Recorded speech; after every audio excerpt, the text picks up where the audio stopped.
이용주 뉴스캐스터와 함께합니다. 어서 오세요. 안녕하세요. 오늘 어떤 이슈인가요? 지난해 여름이요. 2000년 만에 가장 더운 여름이었다는 이슈입니다. 2000년 만에요? 2000년이요. 예수님 이후 가장 더웠다. 지난해 여름이요? 예, 맞습니다. 이거 세계적인 얘기죠, 그러니까? 네, 맞습니다. 대한민국에 국한다는 게 아니라. 세계적인. 예. 네네. 과학저널 네이처에 실린 연구 결과인데요. 2023년이 기록상 가장 더운 해였다는 평가는 사실 뭐 세계 기상기후 WMO 관측으로 이미 나와 있었습니다. 네. 하지만 이 평가에 포함된 기간은 일관성이 떨어졌고요. 또 초기 기온 계측 기록이 있는 19세기 중반 이후 현재까지 200년이 채 안 되기 때문에 정확히 작년의 더위가 인류사에 있어서 어느 정도 수준이었는지 파악하기는 좀 어려웠다 그래요. 근데 그럼 이번 연구는 정밀한 거예요? 예, 그렇죠. 그래서 연구팀은요, 나무 있잖아요. 나무의 나이테에 담긴 과거 기후 정보를 활용해서 기온 측정 범위를 2000년 전까지 확장했다고 합니다. 네. 그 말은 2000년에 나무가 있었다는 얘기인데요. 이를 통해서 2023년 여름이 지난 2000년 사이 북반구에서 가장 더운 여름이었으며 같은 기간 가장 추웠던 536년의 여름보다 4도나 더 따뜻했다는 결론에 도달했습니다. 아니 나이테로 나이는 알 수 있다고 네. 들었는데 기후를 어떻게 알아요?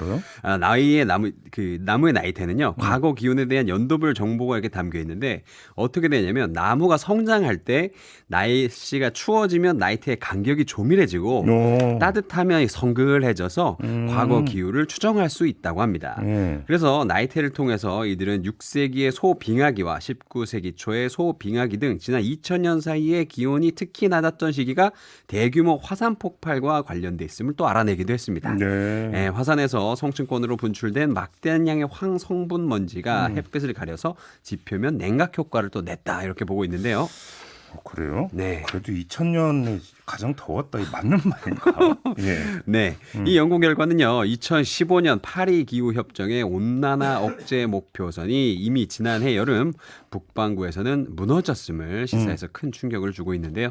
파리 기후 협정은 온난화에 따른 지구 온도 상승폭을 산업화 이전 대비 1.5도 이내로 제한하기로 했던 지구 공동체의 약속입니다. 네. 하지만 이번에 연구자들이 지금까지 알려졌던 이 19세기 기온 기준선을 나이트 연구로 보정해서 좀 적용을 해봤더니 지난해 북반구 여름 평균 기온이 산업화 이전인 1850년부터 1900년도까지의 여름 평균 기온보다 2.07도 높았던 것으로 계산됐습니다. 야, 2도 높아졌다면 이거 되게 심각한 거 아니에요? 네, 지금 큰일 났습니다. 예. 특히 기후가 따뜻했던 것으로 분석된 시기는 대부분 엘니뇨 현상이 발생한 시기와 겹치는 것으로 나타났는데요. 네. 적도 부근의 수온이 비정상적으로 올라가는 엘니뇨 현상은 17세기에 어부들에 의해서 처음 관측된 것으로 알려졌지만 네. 나이트 자료를 통해 보면은 훨씬 더 오래전부터 관찰 가능했다는 겁니다.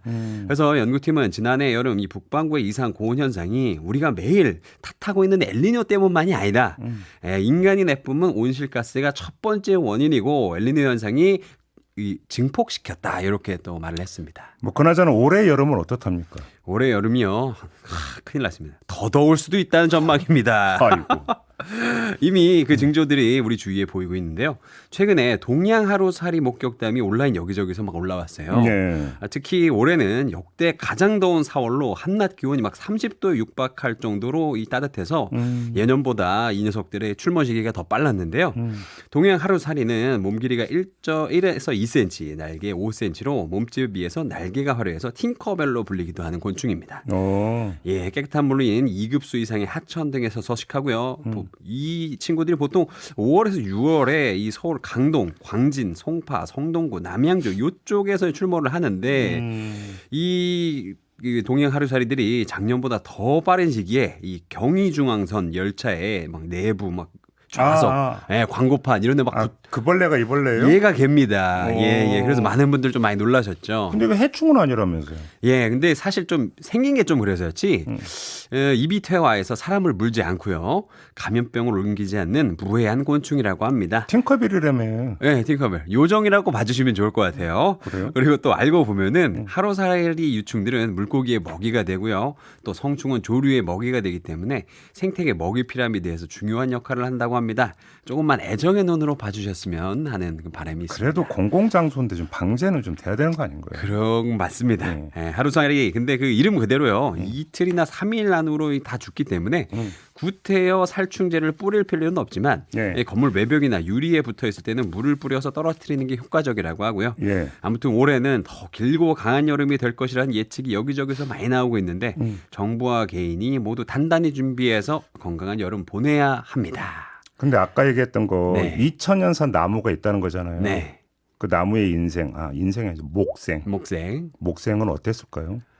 힘들었겠죠. 힘들었다고 봐야 됩니다. 네, 하지만 견뎌냈죠. 그런 예. 겁니까? 2000. 네, 제가 살던 캘리포니아에는요 부른나무 굉장히 많았습니다. 그래요? 멘타세콰이어 나무가 보통 그런데요. 뭐 어마어마한 그 굵게 네. 나무들이 많이 그렇죠. 있으니까. 예, 네, 알겠습니다. 그리고 또 그 기온과 기후를 좀 헷갈려서는 안 됩니다.